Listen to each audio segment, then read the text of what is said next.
This week on Country Music Junkies, we have a new band to introduce you to. They're from London, Ontario, and the band is called The Rizdales, and I'm so pleased to be speaking with Tom Dunphy of The Rizdales. Tom, thank you so much for joining us. Oh, thanks for having me. Now, I want to talk, obviously, about your new album that just dropped last week. Super exciting, called Blue Ain't the Word. But can we, before we jump into that, can we go back a few years or maybe a few more than that and talk about the beginning of this band and how you guys originated? Can you kind of take us back and tell us about the Rizdales and how it all began? Well, it started, I think it was back in 2003, 2002, I can't remember exactly, but Tara, my wife, she and I decided to put a band together. We both had played in a band before that called the Juke Joint Johnnies, a local London honky-tonk band, and then that project, it ran its course, and we thought we'd put something new together, and so we formed the Rizdales with a few friends of ours, and we actually, our first performance ever was a CD release for our very first CD back in 2000, I'll say 2003, my memory's not that great, and it was called Another Payday Night, and that was, Tara and I, for the first time, wrote songs together, and the record contains all original material, and we released it with our first ever performance, and since then we've gone on to record a number of discs, Bar and Lounge, Radio Country, Pay What You Can, and our last release was back in 2010, How the Marriage Ended. So we've written a lot, we've played a lot, and it's all led us to this Ray Price project that is very close to our hearts. That is awesome. Now, you said, obviously, you started this back with Tara, your wife. Was music always something that was a huge part of your lives? Was songwriting always really important to you? When I was younger, as a teenager, like a lot of teenagers, you pick an instrument that you want to play, and you struggle with mastering that. And at the same time, I was a big fan of songwriters. My favorite of all time is Elvis Costello, and so it just made me personally have an interest in words and putting them to music. And I know with Tara, as a musician, she's been playing a lot longer than I have, because she's one of those child prodigy types and was playing like the tin whistle when she was 3 or 4 years old. Yeah, so she comes to it naturally. She's great. She's a super talent and a great songwriter. So yeah, that's sort of how it happened. And then once you get the bug, you just can't shake it. Well, isn't that the truth? Yeah, well, that's great. Now you have released, I guess this will be your 6th album. That's right, yep. Which is amazing. How would you describe the evolution of your sound from that first album that you started back in the early 2000s to this one?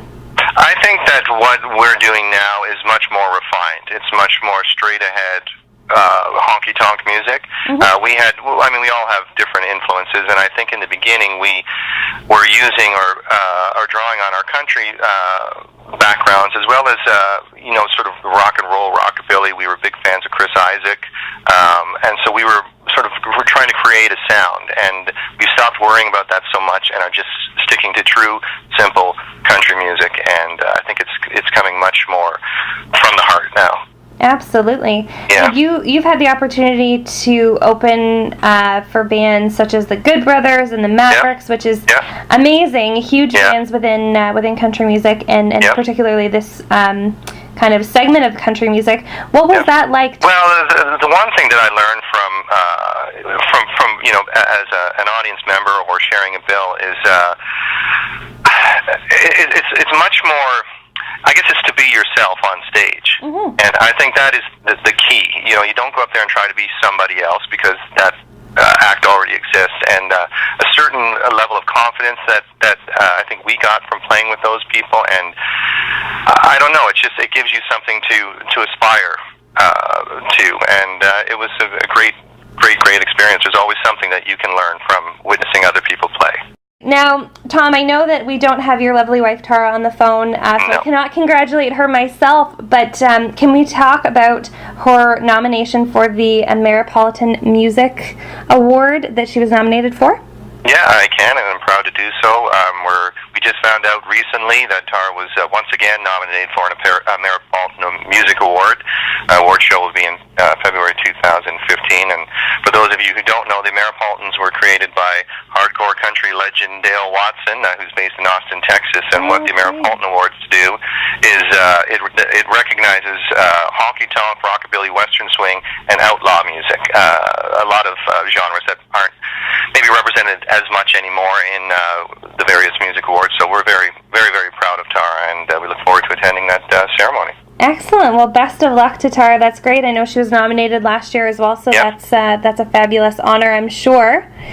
Yeah. Let's talk more about Blue Ain't the Word. You had mentioned that earlier. It's just been released on Friday. And yep. What can you tell us about that album? Well, we're huge Ray Price fans, and Ray Price, as a singer, there are very few people who can sing a song the way Ray Price can, as far as we're concerned. And so we didn't go into it planning to out-sing Ray, or even sing nearly as well as Ray, but it's more a tribute, because he passed away in December of last year, and it really it left a sadness with the band, because we've been playing his music for a long time, and Tara and I have been fortunate enough to see him perform a few times and got to meet him once, and it's just, there's something, when you're in the vicinity of a special person, you can feel it, and Ray Price was one of those people. And so as a band, the Rizdales, we just wanted to make sure we did what we could to carry on his name and let people know how important he was to us. Excellent. And if fans want to check out that album, how can they do that? It was available last Friday on iTunes, through our website, and in select retail stores. Excellent. Well, fans, you can go to www.rizdales.com for more information about the Rizdales, and also information about how you can pick up their most recent album, Blue Ain't the Word. Again, I'm speaking with Tom Dunphy of the Rizdales. Tom, thank you so much for your time today. Really appreciate it. And thank you. Best of luck with this album. Thank you very much.